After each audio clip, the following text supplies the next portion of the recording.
2030이 반드시 알고 있어야 하는 연금계좌 3가지 혜택. 진윤선. 2030 세대 직장인에게 노후는 아직 먼 미래의 일처럼 느껴집니다. 그렇기 때문에 노후 대비를 내 일처럼 생각하기 쉽지 않고 대표적인 노후 대비 수단인 연금계좌에도 큰 관심을 기울이지 않는 경우가 많습니다. 연금계좌는 IRP와 연금저축을 통틀어 부르는 명칭으로 연간 적립금에 대해 일정 한도 내에서 세금을 환급해줍니다. 2030 직장인들에게는 이 세액공제 혜택이 그나마 연금계좌를 접하게 되는 계기가 될 수 있습니다. 그러다 보니 노후자금 증식 수단으로서의 기능은 간과되고 연금계좌는 세액공제라는 단기적인 혜택만 인지되는 경우가 많습니다. 연금계좌가 지닌 다른 혜택들은 다소 복잡해 보이고 단기간에 즉각적으로 확인할 수 있는 부분이 아니기 때문입니다. 하지만 젊은 세대일수록 연금계좌의 특징을 명확히 인지할 필요가 있습니다. 왜냐하면 연금계좌가 부여하는 여러 가지 세제 혜택은 기간이 길면 길수록 그 효과가 배가 되기 때문입니다. 젊다는 건 투자 기간이 길다는 뜻이 됩니다. 즉, 연금계좌를 제대로 이해하고 활용할수록 연금계좌가 부여하는 세제 혜택이 누적되어 상당한 복리 효과를 누릴 수 있다는 이야기입니다.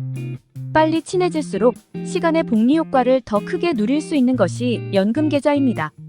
2030의 입장에서 기본적으로 기억해 두어야 할 연금저축과 IRP의 혜택들은 어떤 것들이 있는지 한번 살펴보겠습니다. 또한 지출도 많고 결혼, 출산 등 생애주기적 변화도 많은 시기이니만큼 그러한 혜택들을 이용하기 위해서는 어떤 조건들이 충족되어야 하는지, 지키지 못했을 경우 어떤 불이익이 있을지도 파헤쳐 보고자 합니다. IRP와 연금저축은 여러 가지 세제 혜택이 있습니다. 그중 2030에게는 일반적으로 다음의 3가지가 유효합니다. 첫째는 세액공제, 둘째는 과세이연, 셋째는 저율과세입니다. 직장인들의 경우 연금계좌에 자금을 적립하면 직장생활 동안 납부한 세금 중 일부를 연말정산 이후에 환급해주는 혜택을 받습니다. 흔히 13월의 월급이라 부르는 공제 혜택 중 하나가 바로 이 연금계좌 세액공제입니다. 세액공제는 연간 적립금 중 일정 한도 내의 금액의 공제율을 곱한 만큼 받는데 공제율은 총급여 5,500만원 이하인 경우 16.5%, 초과인 경우 13.2%입니다. 예컨대 100만원 납입 시 총급여가 5,500만원 이하인 경우 16만 5천원, 초과인 경우 13만 2천원을 환급받습니다. 이때 세액공제를 받을 수 있는 납입금액에 한도가 있습니다. 각 연금계좌를 통틀어 연금저축은 연간 600만원, IRP는 900만원이며 연금저축과 IRP 모두를 합산할 경우 900만원까지 세액공제를 받을 수 있습니다. 다만 각 연금계좌를 통틀어 연간 1,800만원까지 납입할 수 있습니다. 만약 1,200만원을 납입해 900만원을 꽉 채워 세액공제를 받았다면 나머지 300만원은 세액공제 받지 않은 금액으로 분류됩니다. 연간 세액공제 한도가 900만원인데 제도적으로 1,800만원까지 납입을 허용하고 투자자들 역시 900만원 이상을 납입하는 이유는 무엇일까요? 바로 과세 이연과 저율 과세 혜택 때문입니다. 자연스럽게 소개되는 연금계좌의 두 번째 혜택은 과세 이연입니다. 연금저축과 IRP에서 적립금을 운용해서 이자 또는 배당 수익을 얻을 수 있습니다. 일반적으로 예적금이 만기 해지되거나 일반 증권계좌에서 수익이 난 펀드나 ETF 등을 현금화하게 되면 그 즉시 각각의 이자, 배당 수익에 대해 이자 또는 배당 소득세가 과세됩니다. 세금이 원천 징수되고 나머지 금액만 계좌로 입금됩니다. 하지만 연금계좌의 경우 수익을 실현하면 즉시 과세되지 않고 나중에 연금을 수령할 때까지로 과세를 미뤄줍니다. 결론적으로 연금계좌는 세전수익으로 운용을 지속하며 복리 효과를 극대화시킬 수 있습니다. 세 번째 혜택은 저율과세입니다. 연금계좌 내에서 발생한 운용수익은 연금을 수령할 때가 되어야 과세된다고 했습니다.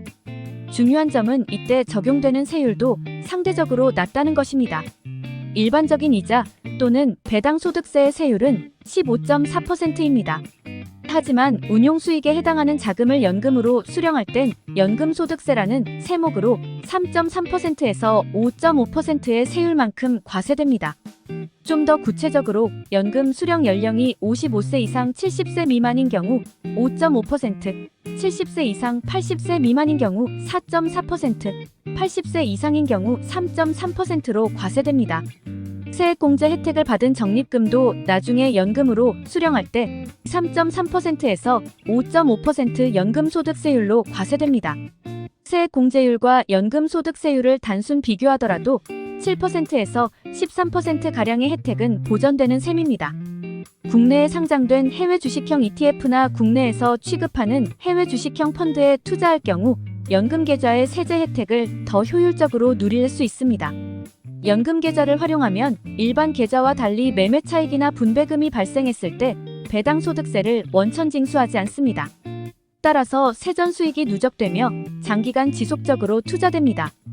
이후 인출 시 저율로 과세되는 만큼 성과 측면에서 유리한 부분이 있습니다.